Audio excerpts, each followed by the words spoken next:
2022년 대선 100일 앞으로 다가왔습니다. 이번 대선의 의미, 민심은 어디로 향할지 오늘 특별한 두 분 모시고 예고해드린 대로 이야기 나누겠습니다.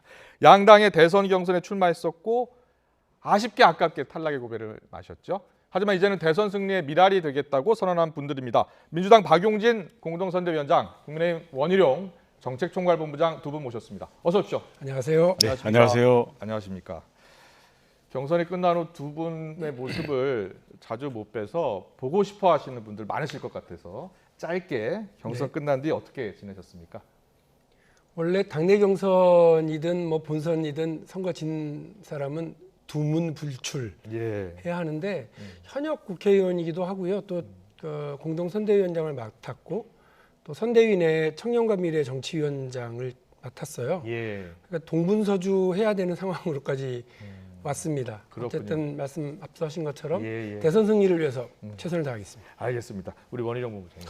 네, 저는 패자는 말이 없어야 되기 때문에 언론 접촉은 끊고 대신 배낭 메고 마스크 쓰고 전국의 곳곳을 버스 타고 기차 타고 걸어 다니면서 한 보름 가까이 원 없이 다녔습니다. 아, 그러셨군요. 네, 그러면 그러면서 민심을 좀 한번 부럽습니다. 훑어보고 오셨군요. 예, 알겠습니다. 잘 알겠습니다. 자, 두 분 한때는 이제 대선 출사표를 던졌던 분들이고 그래서 이번 대선은 좀 남다를 것 같아요. 그리고 본인들의 생각도 있으실 것 같고 이번 대선을 열자 내로 짧게 정의한다면 어떻게 이야기하고 싶으십니까? 미래 희망이냐 복수혈전이냐. 희망이냐 복수혈전이냐. 예. 아무래도 우리 이제 보수 진영에서 혹은 이제 국민의힘 쪽에서는 문재인 정부에 대한 심판, 좋은 말로 하면 심판이고요. 또 어떻게 보면 지난 두 정부에서의 대통령 두 분에 대한 어떤 사법적인 심판 이런 것들이 약간 맺혀 있다 이런 느낌이었습니다. 그렇기 때문에 윤석열 전 총장까지도 그 사법적 처리에 정말 핵심적인 역할을 했었던 후보인데도 불구하고 이렇게 대선 주자로 만들어낸 거 아닌가 이런 생각입니다만 지금 대한민국이 과거로 가서는 안 되지 않습니까? 복수열전에 집중할 게 아니라 미래 희망을 놓고 고민하는 그런 대통령 선거가 되길 기대합니다. 그렇군요. 희망이냐 아니면 복수열전이냐. 원희룡 본부장님은요? 네, 관념적인 운동권 카르텔이 정권을 연장하게 할 것이냐 정권을 교체할 것이냐 그 선택이라고 생각합니다. 정권 연장이냐 아니면 정권 교체냐. 네. 이번 선거는 자 이번 선거는 정권 교체가 돼야 한다는 주장이시고 그렇습니다. 희망이 돼야 한다는 주장이시고 그렇습니다. 그러려면 정권 재창출이 되어야 되겠죠. 알겠습니다. 자 본격적으로 토론해 보겠습니다. 먼저 오늘 나온 여론조사 결과들 좀 보고서 두 분께 어떻게 이 판세를 보고 있는지 여쭤보겠습니다. 자 대통령 선거 가상 대결 시청자 여러분들 지금 여론조사 결과가 워낙 많이 나와서 좀 헷갈리실 것 같기도 한데요. 지금 여론조사 화면에 보고 계신 여론조사. 이재명 후보가 35.1%, 윤석열 후보가 43.7%인데요. YTN 리얼미터에 의뢰해서 ARS로 조사한 결과입니다. 어떻게 보면 전주보다 약간 더 벌어졌고요. 대신 두 후보 모두 지지율이 약간씩 떨어진 모습 보실 수 있습니다. 다음 그래픽도 볼까요? 네, 차기 대선 후보 지지도 여기는 39%대 41.8%인데요. 여기는 사회여론연구소죠. KSY가 조사한 결과인데 39%대 41.8% 이렇게 나왔습니다. 여론조사가 조사 방법, 조사 기관에 따라서 계속 다르게 나타나고 있죠. 추가로 나온 그래픽이 있습니까? 예, 한 번 더 보여주십시오. 네, 이것은 양자 대결로 세대별로 분석된 조사 결과인데요. 10대, 20대, 27대 56, 그리고 30대가 40대 41, 40대가 58대 30.6, 50대가 40대 51 이렇게 나왔습니다. 자, 보시는 것처럼 세대별로도 크게 여론조사 결과가 엇갈리고 있는데요. 먼저 여당에서는 최근 판세를 지금 100일 남은 이 판세 여론조사 결과를 어떻게 보고 있어요? 지금은 아무래도 약간 저희가 밀린다 이렇게 생각을 하고 있고요. 그렇기 위해서 선대위도 재구성하고 또 후보와 모든 당의 구성원들이 마음 다시 잡고요. 그리고 무엇보다도 민주당에 대한 실망. 문재인 정부에서 어떤 실패하거나 실수한 예. 그런 부분들에 대한 국민적 실망을 아. 좀 이렇게 솔직하게 말씀드리고 반성하는 모드로 전환해서 남은 100일 동안 충분히 판은 뒤집을 수 있겠다 이런 생각을 하고 있습니다. 그렇군요. 지금은 밀리지만 앞으로 100일 동안 판세를 뒤집을 수 있다 이렇게 보고 있어요. 자, 원희룡 본부장님은요. 저희는 11월 5일 날 경선이 끝났잖아요. 예. 그래서 그때 지지율이 조금 더 뛰었고요. 아. 근데 그 후로는 조금씩 조정을 받고 있습니다. 예. 큰 요인은 한 20일 가까이 국민들이 관심 있어 하는 문제가 좀 빨리 상품들이 배달이 돼야 되는데 네. 뭐 이 선대위를 구성하는 자기들끼리의 문제 아. 이게 주로 나왔고요. 예. 또 거기에다가 혹시 여론조사가 앞서다 보니까 벌써 이겼다라고 자만하고 있는 거 아니냐라는 내용이라든지 아니면 그 선대위의 면면들이 혹시 옛날로 돌아가는 게 아닌가 이런 부분에서 이 의구심들이 좀 생겨서요. 네. 이 부분을 빨리 해소시켜야 될 그런 과제를 안고 있습니다. 좀 더 구체적인 전략을 좀 들어보겠습니다. 이준석 대표는 오늘 인터뷰에서 이런 말을 하더라고요. 지난 대선을 언급하면서 지지율 40%대 초반 지금 나오고 있는데 지난 대선 때 문재인 대통령도 41%대 지지율로 당선되지 않았냐. 그러면서 다자대결 구도에서 40%가 나온다면 괜찮게 하고 있는 성적이라고 본다라고 이렇게 이야기를 했습니다. 여기에 대한 평가는 어떻게 보세요?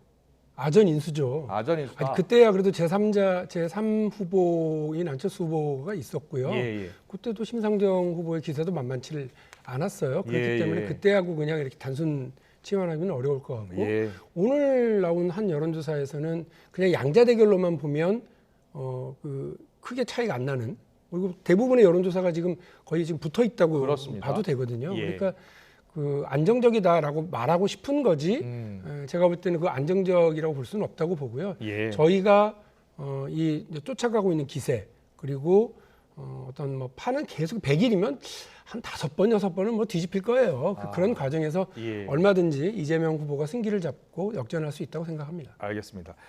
원희룡 본부장님, 우리가 선거 격언 중에 낙관하면 분열한다. 그리고 어렵다고 판단되면 다시 뭉친다. 이런 이야기 있지 않습니까? 근데 지금 보면 과거 역대 선거도 보고 최근에 윤석열 후보의 지지율을 보면 물론 견고한 면도 있지만 점차적으로 이렇게 떨어지는 그런 조사 결과도 나타나고 있잖아요. 그리고 특히 선대위 구성에서 여러 잡음도 나오고 있고요. 여기에 대해서 당에서는 어떻게 보고 있어요? 그러니까 위기의식이 있으면 예. 뭉치기도 하고 더 낮추기도 하고 그렇습니다. 이러는데 예. 좀 이게 됐다 싶으면 그 이후에 농공행상이라든지 벌써 김치국부터 마시게 이거는 저희 당도 문제고 민주당도 이제 벌써 그 단계를 거쳤거든요. 근데 지금은 안 되겠다 싶으니까 선대위도 아주 홀가분하게 바꾸고 예. 지금 후보가 동분서주하고 뭐 안 하던 눈물도 막 흘리고 지금 이러고 있는 거고요. 저희보다 한 달 먼저 시작했으니까 예. 아마 앞서거니 뒤서거니 비슷한 사이클을 보이지 않을까. 예, 대신 저희들은 시행착오를 줄이겠다. 네. 안 흘리던 눈물도 흘리고 있다. 읍소 전략 아니냐라고 네. 이야기하고 있는데요. 선거에서 이기는 것을 통해서 세상을 바꾸려고 한다면 어떤 일이든 전 해야 한다고 생각합니다. 할 수 예. 있다고 생각을 하고요. 후보가 당에 대해서 사과하고요. 또 국민적 실망에 대해서 반성하고 이런 예. 모습을 보이는 건 국민들께서 아이고 저 또 쇼하나 보다. 정치인들이 다 똑같아. 이렇게 생각하는 분들도 계시겠지만 그렇게도 하지 않는 후보이거나 정치 세력이면 아마 더 큰 회초리를 맞을 거라고 예. 봅니다. 저는 뭐 후보가 최선을 다하고 있고 네. 당도 그에 맞춰서 새로운 변화를 보이려고 노력을 하고 있다는 말씀 드립니다. 알겠습니다. 선대위 구성 좀 여쭤볼게요. 이재명 후보가 지금 정권을 잡고 재정비하고 있잖아요. 네. 그런데 아직은 이렇게 새로운 인물이 보이지 않는다라는 지적이 있는데 네. 새로운 인물 영입 작업 잘 되고 있는 겁니까? 근데 생각을 해보세요. 저는 사실 우리 초선 의원들 몇 분이서 국회의원들은 다 지역으로 내려가고 예. 외부 영입 인사들 모셔와야 된다. 새로운 인물로 채워야 된다. 이렇게 얘기를 했지만 그분들이 지난 총선에서 영입 인사이셨던 분들도 계세요. 예. 그러니까 자꾸 당에서 키우고 검증된 리더십과 이런 역할들을 가지고서 대통령 선거를 획기적이면서도 안정적으로 이렇게 유지해 나가려고 하는 노력보다는 예. 자꾸 검증되지 않은 외부의 반짝반짝한 인물 이렇게 집중하는 거 저는 조금 그것도 위험함이 있다고 생각을 합니다. 그래서 반짝반짝함보다는 좀 묵직한 그리고 실용적이고 그 효과적인 그런 인선이 더 되게 중요하다고 생각을 합니다. 그래서 왜 외부 인사가 있냐 없냐가 아니라 민주당의 선대위가 일사불란함을 회복하고 후보 중집성을 갖추는 거 되게 중요하다고 생각합니다. 국민의힘 선대위는요, 김종인 전 비대위원장 모시는 문제로 너무 시간을 끌었다는 지적도 많고요. 어떤 분은 김종인 전 선대위원장이 반드시 필요하다, 어떤 분은 꼭 김종인 선대위원장이 필요한 것이냐, 이렇게 의견이 엇갈리는 것 같아요.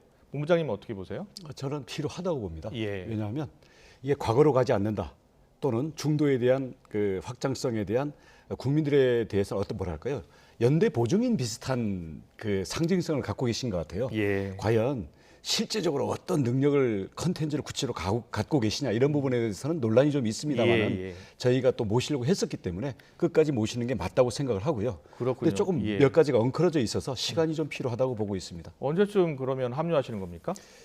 그래서 제가 김종인 위원장님께도 잘 아시죠? 직간접적으로, 그리고 뭐 다음 주에도 식사를 하기로 했으니까 저 너무 오래 끌지 말고 오시라고.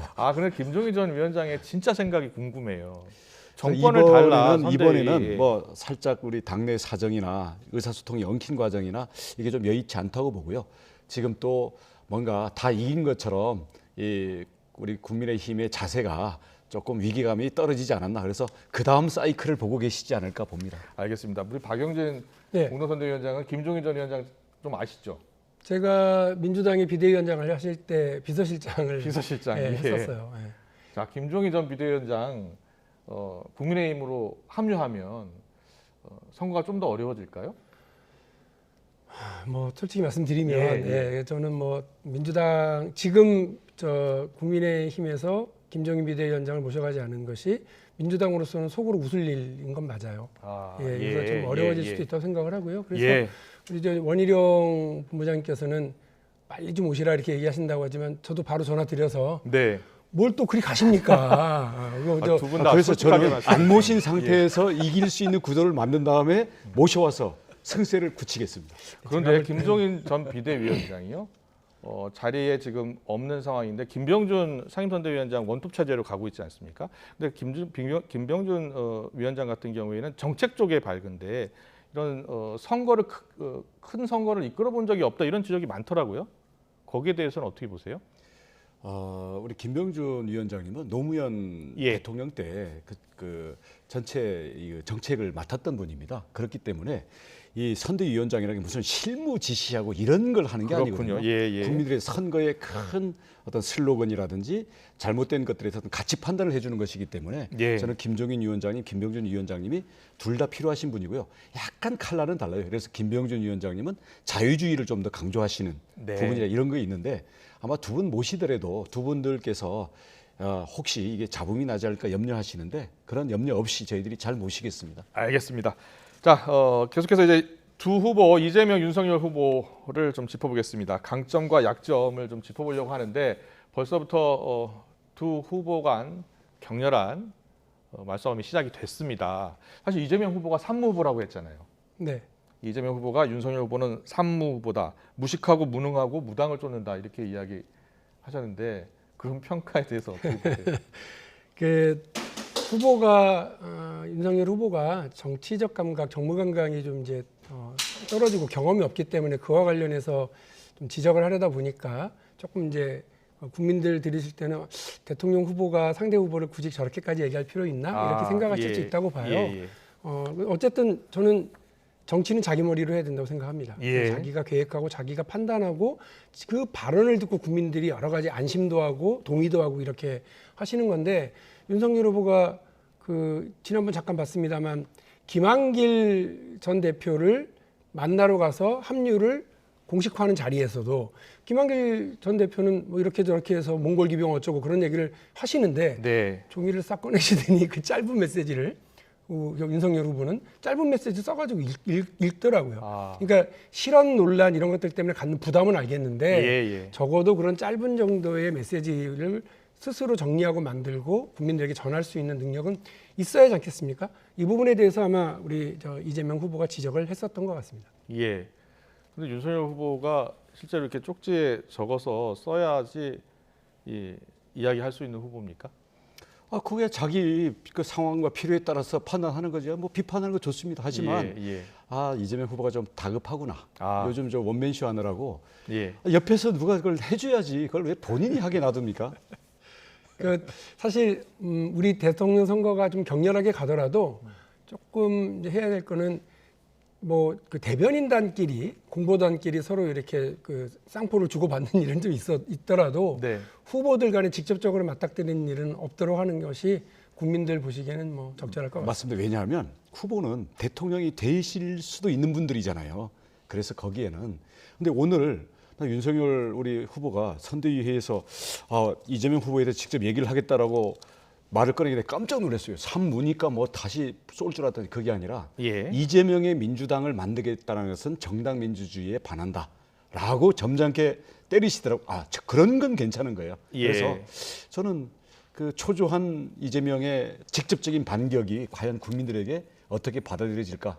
저는 오히려 그렇게 봅니다. 그거 여쭤보려고 했는데 윤석열 후보가 오늘 선대위 회의에서 이재명의 민주당에 대해서 대통령 후보의 사당으로 만들겠다는 독재의 발상이다 이렇게 언급을 했어요. 이 언급에 대한 이야기. 당연히 민주당의 변화를 얘기를 해야 될 거 아니겠습니까?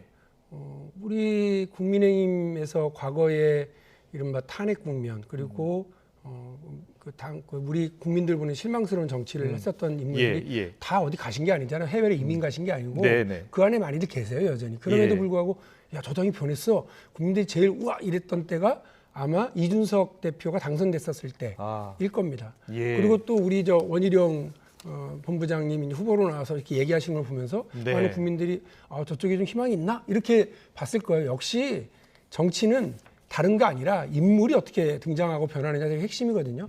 이재명 후보가 이재명의 민주당이라고 얘기하는 게 이건 내 사당으로 내가 집에 가져가겠어 이 의미가 아니라 민주당이 달라졌어요. 변했어요. 다르게 할게요 라고 하는 의지의 표현이라고 봐주셔야죠. 이재명이 달라지고 민주당도 달라졌다. 그걸 적극적으로 지금 이야기하고 있다라고 이야기하고 있는데 후보님은요? 당연히 노력을 해야죠. 국민들이 다 쳐다보고 있는 그 방향을 우리가 그쪽에 다가가서 국민들에게 어떻게 마음을 얻을까를 해야 되는 거기 때문에 저는 경쟁이라고 보고요. 그 노력을 뭐 굳이 폄하하고 싶지는 않습니다만은 그걸 굳이 안 그래도 이재명 후보가 좀 포갑적이고 일방적이라는 것 때문에 두려워하는 국민들이 많은데 이걸 민주정당 그것도 집권 정당 그동안의 민주당의 문제점을 전부 민주당에다가 뒤집어 씌우고 이제는 이재명의 또 다른 뭘로 만들겠다고 하는 게 그동안 뭐 했냐라는 문제라든지 아니면 정당 민주주의에 대해서 과연 어떻게 생각하길래 저렇게 나오는가라 해서 그런 반문을 제기하는 거죠.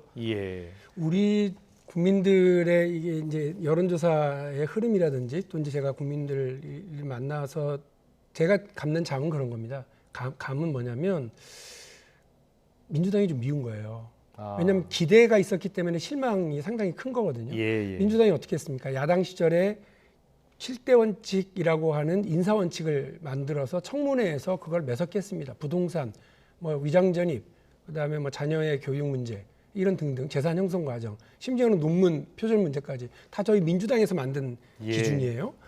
그러면 다르게 하겠구나, 다른 방식으로 하겠구나 했었는데 이게 웬걸? 우리도 고위공직자를 인선하고 임명하고 운영하는 데 있어 인재를 운영하는 데 있어서 국민적 기준에 안 맞은 거죠. 그 국민적 기준에 합의를 만들어낸 건 민주당인데 그걸 지키지 않는 게 민주당이 되니 내로남불 위선 정치라고 질타맞을 수밖에 없는 거거든요. 민주당이 되면 문재인 정부가 들어서면 먹고 사는 문제는 해결하겠다고 해서 그럴 줄 알았는데 이게 웬걸 부동산 이게 웬 말이냐 이런 논란이 벌어지니까 지금이라도 민주당이 달라져야 된다라고 하는 걸 분명히 해야죠. 민주당은 그대로 두고 후보만 저는 다른 사람입니다라고 얘기하는 건 그야말로 무책임한 정치죠. 정당 정치의 핵심은 당이 달라지고 당의 강령이 국민들에게 어떤 미래 비전을 보여주느냐가 제일 핵심이거든요. 그런 면에서 전 의미 있다고 봅니다. 알겠습니다. 두 후보의 공통적인 약점을 좀 짚고 가겠습니다. 바로 2030 젊은 세대층의 민심인데요. 최근 각종 여론조사를 보면 2030 세대가 어떤 후보를 찍을 것이냐라고 물어보면 한 70%가 부동층, 어떤 조사는 60% 이렇게 나오고 있거든요. 그래서 두 후보 모두 이제 2030 청년들의 민심을 잡기 위해서 노력을 하고 있는데 어제 이재명 후보가 광주 공동선대위원장으로 18살 고등학생을 임명했죠. 네. 네. 어떤 변화의 노력입니까? 광주는 그 9명의 공동선대위원장 중에서 송갑석 시당위원장을 제외하고 나머지는 다 2030 세대로 선정을 했고요. 청년 당사자들이 이번 선거를 광주 지역에서 이끌어가겠다라고 하는 의미예요.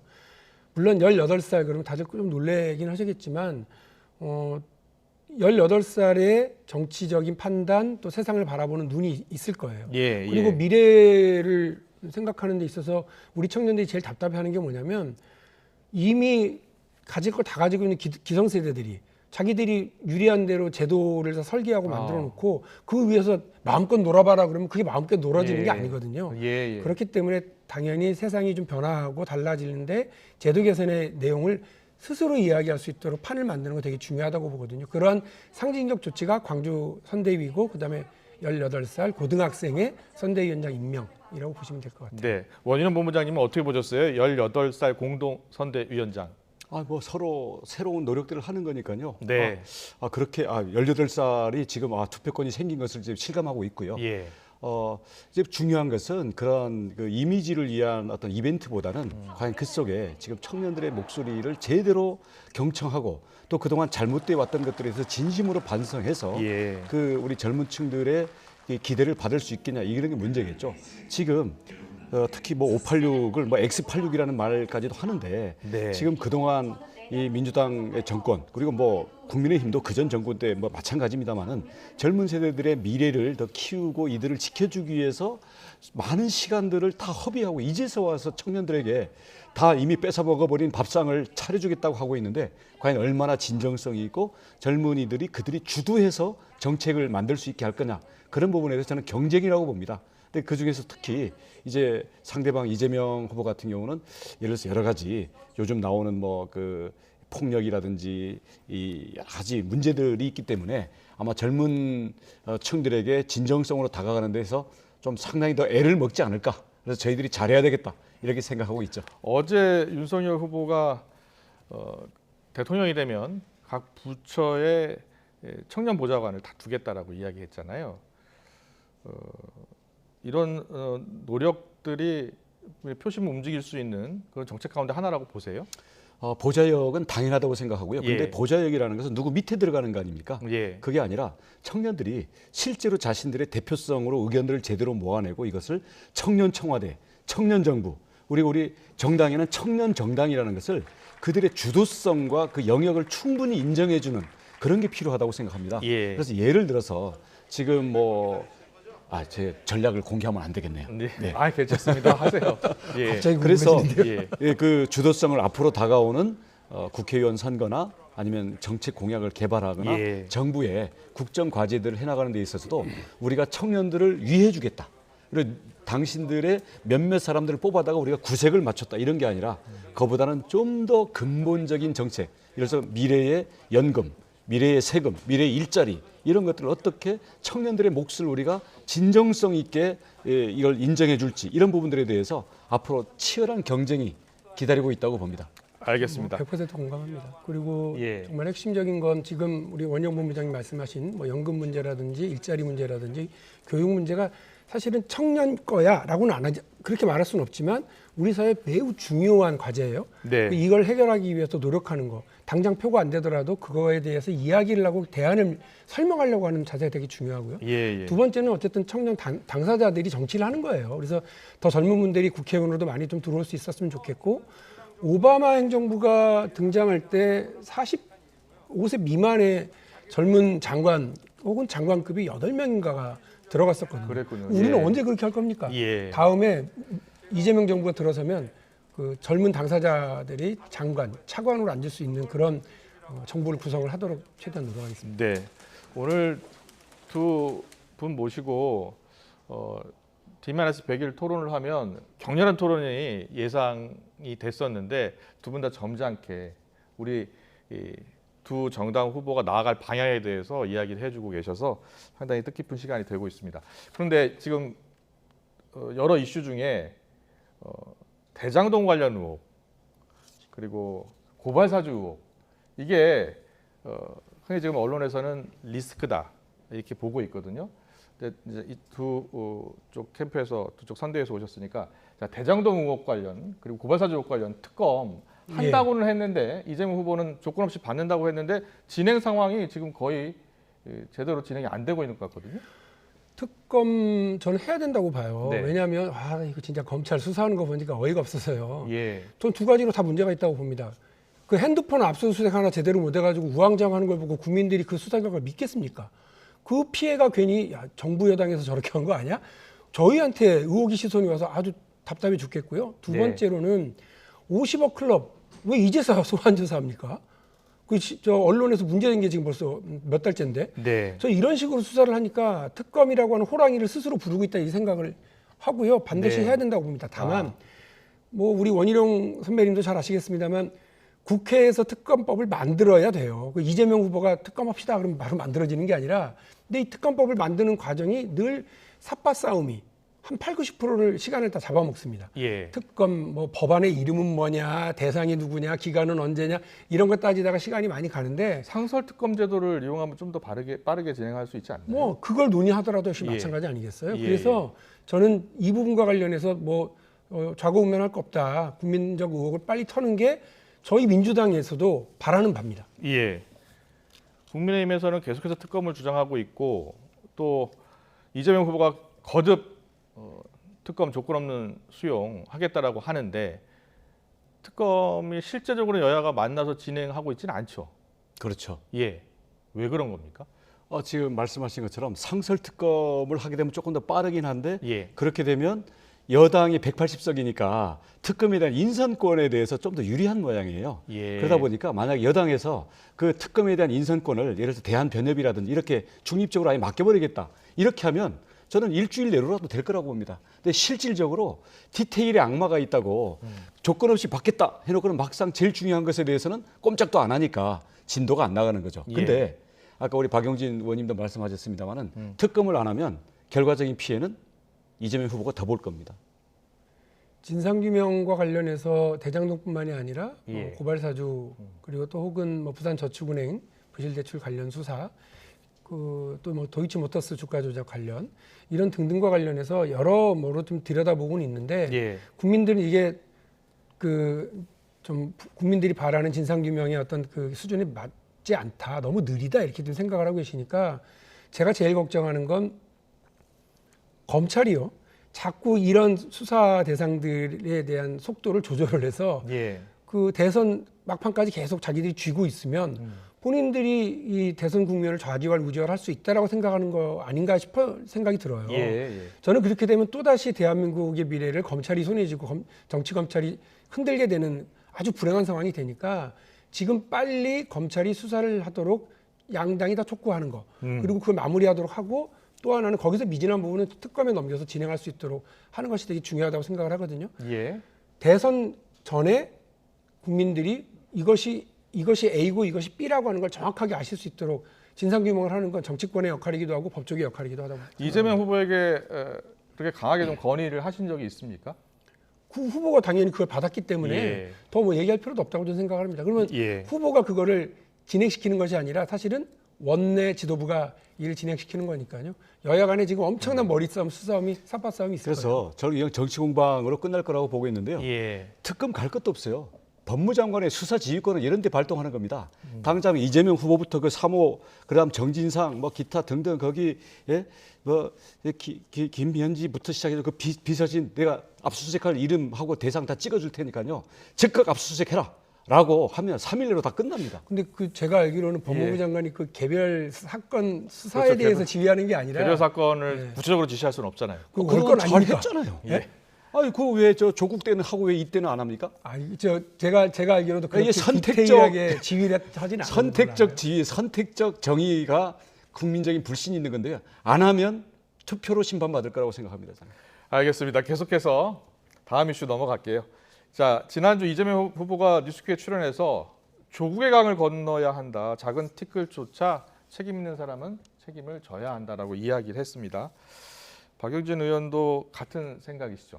그럼요. 예. 아까도 앞서서 제가 말씀을 드렸습니다만 저는 뭐 대통령 선거를 떠나서요.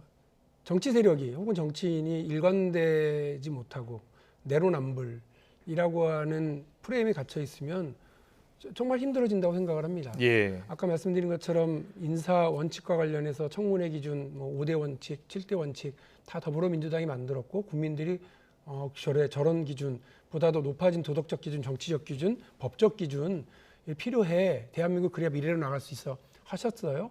근데 민주당이 집권을 하고 나서 그런 면에서 국민들에게 실망을 드린 것에 대해서 죄송스럽게 생각을 해야 된다고 봅니다. 예. 그런 의미에서 후보도 조국의 강이라고 하는 표현 그리고 작은 티끌도 책임져야 된다라고 말씀하신 것 같고 예. 민주당이 다시는 이런 내로남불 정당으로 규정되지 않도록 하겠다라고 하는 의미에서 변화를 말씀드리고 반성을 얘기하고 있는 겁니다. 예.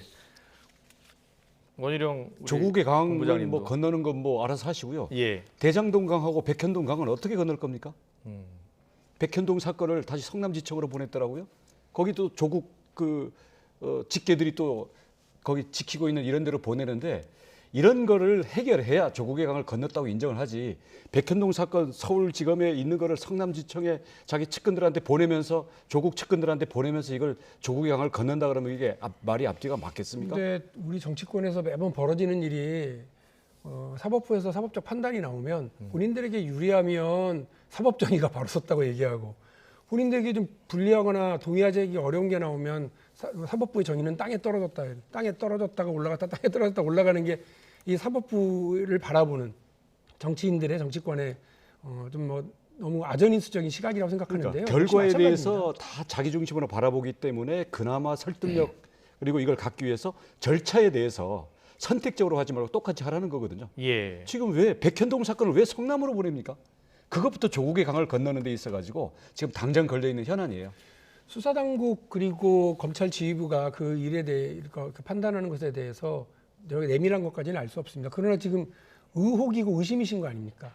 그러니까 그걸 가지고 거기는 뭐 조국 측근들이 있다, 저기는 뭐 친여권 인사들이 있다 이렇게 다 규정하고 가시면 세상만사 다 얼마나 피곤하세요 지금. 아니 연관된 사건들이 서울지검에 있으면 다 하고 있는데 그 중에 가장 핵심 백현동 그 옹벽 아파트 사건 그리고 이미 거기 150억, 70억 이미 혐의들이 다 나와 있고 관계자들이 아직 출두 안 하고 도망 다니고 있는 이 사건을 일부러 성남에 보내가지고 사건 번호 매기는 데만도 벌써 15일씩 진행해 한다는 게 말이 됩니까? 다음 질문을 하고 또 이야기 나눠보겠습니다. 이 윤석열 후보 부인 김건희 씨 문제인데요. 김건희 씨가 언제쯤 등판할까도 큰 관심입니다. 그런데 지금 도이치모터스 주가 조작 사건으로 4명 이상이 지금 구속된 상황이고요. 곧 소환 가능성도 높은 상황인데 윤석열 후보는 계속해서 이야기하는 게 법대로 원칙대로 가겠다는 거거든요. 국민의힘에서는 만약에 뭐 지금 이제 조사를 받을 가능성이 큰 것 아닙니까? 근데 윤석열 후보가 좀 더 적극적인 입장을 밝혀야 될 필요가 있다라는 그런 지적에 대해서는 어떻게 보세요? 혐의가 있다면 당연히 조사를 봐야 되는 것이고요. 예. 법 앞에는 원칙이 없는 것, 예외가 없는 것이고요. 지금 공정을 지금 문재인 정부 하에서 특히 이재명에 의해서 짓밟힌 공정을 윤석열은 실천하겠다고 하고 있는데 그대로 실천해야 된다고 봅니다. 예. 민주당에서는 어떻게 보고 있어요? 윤석열 후보의 부인 김건희 씨가 일단 소환 조사 받을 가능성이 크다고 보고 있는 거죠. 수사당국에서 알아서 하겠죠. 예. 뭐 그거를 굳이 저희가 이래라 저래라 말씀드리고 싶지는 않습니다. 근데 다만 그 주가 조작이라고 하는 거 우리 개미들에게 우리 국민들에게 엄청난 피해를 주는 정말 상식밖에 나쁜 짓이거든요. 예. 그런 일에 연루가 되어 있다고 한다면 저는 뭐 수사와 처벌은 피할 수 없을 거라고 보고 또 그것이 예. 또 전직 검찰총장 그리고 유력한 대선 후보의 부인이라고 한들 그 문제와 관련해서 책임을 면할 수 없을 것이라고 생각하고 네. 엄정한 수사와 처벌이 있을 거라고 생각합니다. 그러니까 네. 이제 다투고 있는 것은 주가 조작의 관여가 이 행위자로서 돼 있느냐 아니면 피해자이냐 이게 예. 쟁점이 있는 거기 때문에 거기 여부에 따라서 혐의가 있냐 없냐가 달라지겠죠. 알겠습니다. 마지막으로요 질문 하나만 더 드리고요. 윤석열 후보가요. 코로나19 피해 받은 소상공인 자영업자에게 50조 원을 지원하겠다 대통령이 되면 이렇게 이야기했는데 바로 이재명 후보가 지금 급하니까 바로 논의하자 이렇게 이야기했거든요. 거기에 대해서 우리 정책본부장으로서 아니 홍남기 부총리랑도 조율이 안 된 걸 왜 우리한테 공을 떠넘깁니까? 정부랑 조율부터 하고 나오면 예. 저희들이 진지하게 논의하겠습니다. 여야가 마음을 합쳐서 정부에게 요구하면 또 할 수 있는 일이고요. 그렇기 예. 때문에 우리가 그 법안에 대해서 법 개정권이라든지 이런 걸 가지고 있는 것 아니겠습니까? 그 권한을 최대한 가지고서 이야기를 하자고 하는 거니까 정치적 책임에 대해서 자꾸 결정 권한이 있는 국회가 이렇게 떠넘기는 방식으로 가지 않았으면 좋겠고. 제가 말씀드린 근거가 있습니다. 왜냐하면 법에 제정이 되더라도 예산에 대해서 새로운 항목을 신설하거나 이런 것들은 전부 기재부 장관이 동의를 해야만 되지 않습니까? 지금 예산에 넣으려면요, 기재부 장관의 동의가 없이는 금년 예산에 반영시킬 방법이 없어요. 그래서 지금 홍남기 부총리가 바로 반대를 했더라고요. 자기네끼리 조율도 안 해놓고 왜 우리한테 지금 떠넘깁니까? 여당이라고 그래서 뭐 정부하고 무조건 짝짝꿍 해야 될 일은 아니잖아요. 특히 나라 살림과 관련해서 되게 중요한 문제는 국민적인 동의와 책임이 되게 중요하기 때문에 지금 그러면 국민의힘 정책본부장께서는 공감하신다는 거죠. 당장이라도 그걸 좀 시행하자는 거예요. 그래서 기재부가 동의가 되면 저희들은 과연 어떠한 용처를 어떤 방식으로 써야 될지에 대해서 기재부 동의 이전에 윤석열 후보와 윤석열 후보의 저희는 계획을 갖고 있고요. 정책본부장이 앞으로 제시를 하겠습니다. 근데 지금 그러면 이재명 후보가 오늘이라도 하자 이렇게 하면 이재명을 하려고 하는데 야당이 오히려 안 하는 것 같은 모양새를 만들기 위한 이러한 쇼는 국민들이 속지도 않겠지만 그런 식으로 하면 안 된다. 기재부랑 먼저 조율하고 와라. 국민들은 진짜 하루가 급한 상황이거든요. 그리고 손실보상액이 기대에 반의 반도 못 미치기 때문에 피눈물을 흘리는 분들도 상당히 많아요. 그래서 그러니까 내부 집안 정리도 안 된 거를 국민들한테 해줄 것처럼 쇼하지 말라는 거예요. 하지 말자라는 얘기가 아니라. 그러니까 동의하신다고 그러면 얼마든지 그 국회 안에서부터 스타트를 할 수 있겠다 원론뿐만 싶어서요. 아니라 강론과 구체적인 이걸 집행할 수 있는 그 대안이 있어야 되는 겁니다. 저는 그걸 얘기하는 거예요. 요구하기는 사실 저는 100조를 요구했고요. 우리 윤석열 후보께서 50조 했는데 실제로 정부랑 여야 합의로 이건 해야 되겠죠. 저희는 그렇습니다. 어떤 용도로 어떤 식으로 쓸지에 대해서 보관을 갖고 있습니다. 네. 기대하고 있겠습니다. 홍남기 부총리하고 한 번 더 이야기해 볼 수 있을까요? 계속해서 홍남기 부총리나 혹은 정책당국과 이제 재정당국과 저희가 계속 밖에서 볼 때는 마찰이고 내부적으로는 이견 조정들 계속 해왔잖아요. 여러 차례 그래서 이재명 후보가 홍남기 부총리 맴매 두들겨 팬다고 그랬잖아요. 그래서 여러 차례 정부가 의견을 꺾기도 하고 또 그래서 조정돼서 다시 국민에게 발표되기도 했던 여러 번이 있습니다.